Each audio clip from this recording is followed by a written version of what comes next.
welcome to chapter 18, the Europeans entering a new order. And so it's kind of felt like we're building up to something in the last couple of videos. So let me tell you what's going on. So you have Europe, which has been going through lots of radical social and technological changes with the Renaissance and stuff like that. And well, a lot of technological changes and ways of thinking are changing, but they're not necessarily seeing social change or political change. And that will soon catch up. So something I've always liked, and like, let's remember too, they have massive amounts of money coming from the colonies, so it's like turbocharging their economies. It's just, a lot's going on. So one little analogy I always like to use is, who do you think is most prone to Republican, and this is Republican with a small r, like the idea of having a republic, Republican thought. So if you're too poor in 1800, or well, 1700, you're like a serf, so you don't really have much time to be reading hoity-toity political treatises and stuff like that. If you're a noble, then you're wealthy enough to read, but why would you want a republic? You're a noble, you know, so kind of some self-preservation is going on in there.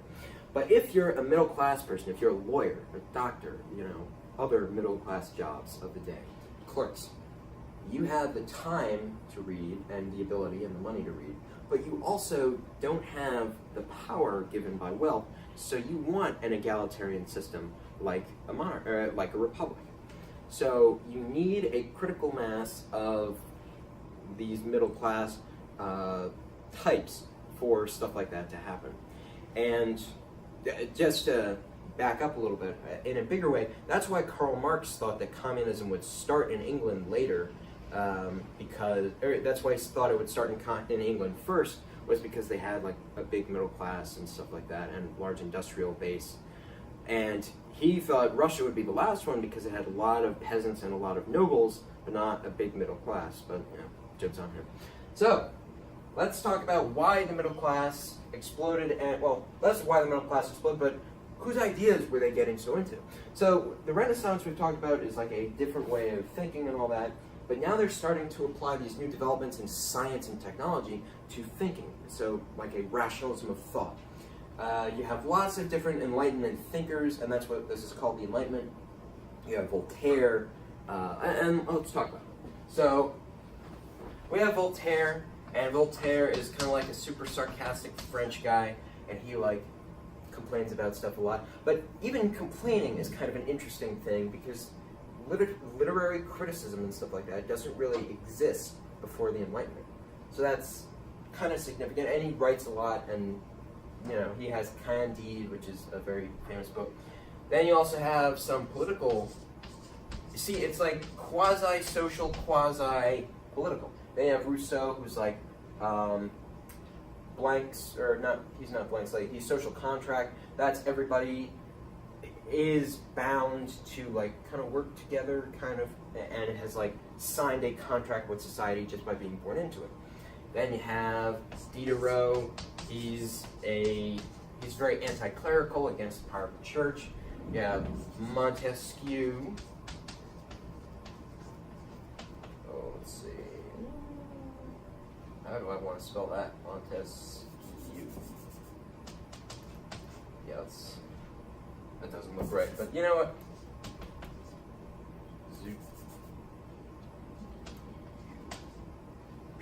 I'm going to be teaching some French videos later, so yeah. Okay, well, his name is Montesquieu.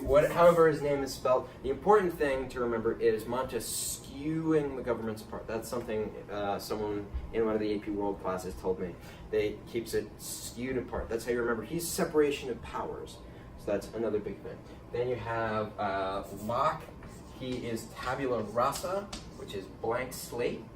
You have Hobbes, who comes a little bit earlier, and he's not really very enlightened. He's like everybody sucks, so we need to have a monarchy with total control type thing, because otherwise people will be, you know, totally free and off to do bad stuff.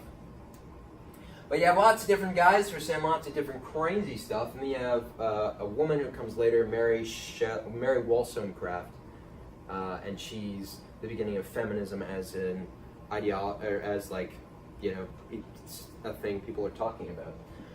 But as we talked about, so you have all these revolutionary ways of thinking, and then you have a revolution begin. So why did the American Revolution happen? There was a young British army guy is going out to explore French. Okay, so you got New England. This is like the English colonies. New France goes like that. Yeah. So there's an English guy who's going out to explore like this because England claims this. It's the Ohio River Valley, and then he gets in an engagement with some French guys, and then they end up surrendering. But that's the beginning of the war, which will later become the 7 Years' War, which in America we call the French Indian War. And that young British leader was George Washington, by the way. But now you have a global war, because it's not just a war between France and Britain or whatever anymore. Now it's France and Britain against each other, but then their colonies are in on it too, so it's all around the globe. So with this war, it ends with Britain taking over all of New France, all of France's colonies in North America. So, it's pretty big for them. But winning a war is very expensive. So they decide to raise taxes a bit on their colonies, and the colonials aren't super happy about that, so they kind of freak out and attack their colonial leaders, and there's a war over it, and this group of libertarian farmers and lawyers and stuff like that get their country, and it becomes the United States of America. But Britain keeps their northern stuff, and that will one day become Canada, but it's still British. So now you have the United States, and the United States is founded on a lot of these Enlightenment thinkers, because let's think about it. George Washington is wealthy, yeah, but he's not a noble, he's not like loaded. He's, a successful farmer, so upper middle class. Thomas Jefferson, again, he's like a lawyer, successful farmer type, not super loaded. Benjamin Franklin, you can't really assign one job to him, but he was like a writer and middle class stuff over and over and over again. John Adams is a lawyer. Who else? Alexander Hamilton. These guys aren't like super wealthy, so again, this is that middle class people, upper middle class, enacting Enlightenment thought. So, that is the United States. And the United States really wins because of the help of France, because the French had just lost a lot of this territory to Britain, and now the French see this as a way to get back at Britain by helping one of their colonies get away, because that's kind of humiliating to Britain. But in doing so, you have people like good old Tommy J and Ben Franklin are hanging out in France, and they're telling the French people about their Enlightenment stuff, what they're going to be running America on, and the French are pretty down for that. And France spends a massive amount of money on this war. So after the war, the government kind of goes broke, and then there's like a bad famine, and kind of a lot of stuff compounds on each other. So the French people take some radical action, and they declare a constitutional monarchy, and then radical elements. Oh well, real quick.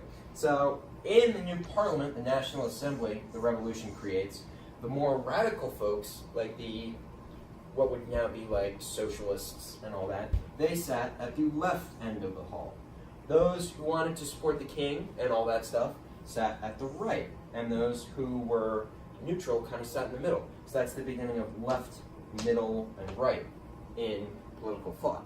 Very cool, huh? So that's the National Assembly, and eventually the leftists end up winning out, and they execute the king, and they execute his wife, and they execute their kids too, I think. So if you're the other monarchs of Europe, you see that and you're like, oh God. So kind of all of Europe attacks France at once. France doesn't lose, because now France is, okay, can you imagine like fighting for England, or not England, let's say like some Holy Roman state, if you're fighting for Hesse in 1750, you're going out and you're fighting not really for Germany or your people, you're fighting for the elector of Hesse. But now France has like elected, politicians and stuff like that you, the people of France, elected. And France guarantees your right to freedom, and France's other French people. So there's more of like a nationalism to it. You're fighting for your nation. And France also enacts total war, wherein the entire state, the entire government is dedicated to this war, and the whole nation is as well. So France is able to beat off, it's called the coalition coming against them. Now, the French revolutionaries are pretty crazy, though. They go way too far on a lot of stuff. They like decimalize the year, every day. They change the names of the days of the week, and they do a lot of just wacky stuff. They change month names, and they do horrifying brutality against Catholic clerics and stuff like that, and they're slaughtering anti-revolutionary people, and then you have the guillotine, and they do a lot of really bad stuff during the French Revolution. And eventually people get really sick of it, and there's this guy who comes along, one of the generals who helped defend revolutionary France. His name is Napoleon Bonaparte. And I can't, is that in this chapter? Yes, let's be sure. Okay, yeah, so we get into Napoleon. Okay, so this General Napoleon, he leads his army, because he's one of the generals, and he says, I am now one of the consuls of France. And he has his army behind him, so the French government is like, yeah, you got it, Napoleon. And then he's just like, I am now consul for life. And then they're like, you go. And then he's just like, I am now the Emperor of France. And they're like, yep, long live the Emperor. Because people do like stability. People enjoy it. It's not fun, being like the average French guy and you don't know if you're going to get killed by the government every now and then. But this new Napoleonic Empire is not one of the old feudal empires. Napoleon comes along and he enacts, or he keeps like some of the human rights stuff. Well, maybe not human rights, but like the rights of man that were established by the revolution. He tones back on some stuff, especially when they go to war, but he is keeping some of the baseline stuff. And Napoleon is a brilliant general, so he's able to very quickly accomplish a lot. And most of Europe is under French control, either directly or indirectly.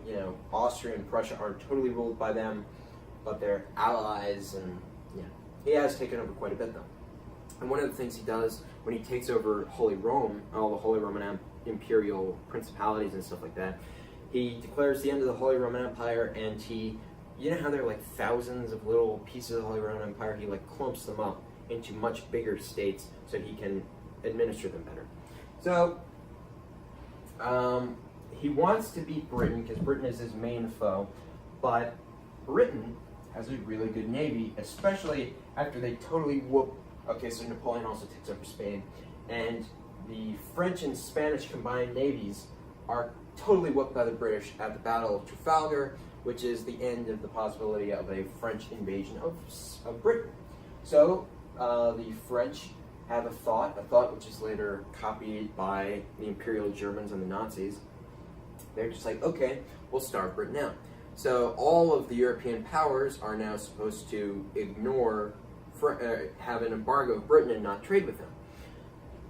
But, again, another thing in world history, it's not always big, beautiful ideas. It's sometimes just how expensive is stuff. How expensive is food going to be? So food and other manufactured goods are now very expensive in the Russian Empire. So the Russian Empire is just like, okay, never mind, I guess. We still need to trade with the British. So they trade with the British behind Napoleon's back. And so, Napoleon's like, okay, I have to do something to the Russians to show the rest of the Europeans that you have to stay in my continental system. You can't trade with Britain, which is off the continent. So Napoleon goes and he invades Russia, and the old story about invading Russia. So Napoleon goes in with his big army, and he expects the Russians to fight him right on the border. But no, that's way too easy. The Russians realize this, and the Russians have been destroyed by Napoleon before in battle. So what they do is Napoleon comes. Okay, so Napoleon's here. The Russians just keep moving backwards, and they burn everything between them and Napoleon as they're moving backwards. And then Napoleon gets to Moscow, and they burned Moscow to the ground. So now, Napoleon's like, wait a second. I'm deep in Russia. Winter is setting in. Everything behind me is ash. Everything in front of me is more Russians who are bunkered down in the winter. So Napoleon makes the harsh decision of having to turn back. As he's going back, now Napoleon's going this way, the Russians are behind him, attacking him. He turns around, they kind of disperse, and he keeps going, and then his army is run out of Russia, and it's just wrecked, destroyed, so much smaller. All the Europeans see that he's a lot weaker, so they rise up and attack him and bring him down. So that is the end of Napoleon, and that is, yeah. So they take down Napoleon, and Napoleon is deported to a little island off the coast of Italy, and then he comes back to France, gets things going again with the Empire, but then they beat him again. That's the Battle of Waterloo. So they send Napoleon down to this little island in the South Atlantic called St. Helena, where he dies. So that's the end of Napoleon, and I think we'll talk more about what the, let's say, the results of all of that are.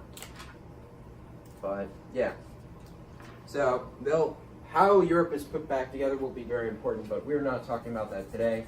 So yeah, that is the beginning of the modern world. With the end of Napoleon, we enter modern history and the new states fighting against each other. So thanks for checking in, and see you next time. Bye-bye.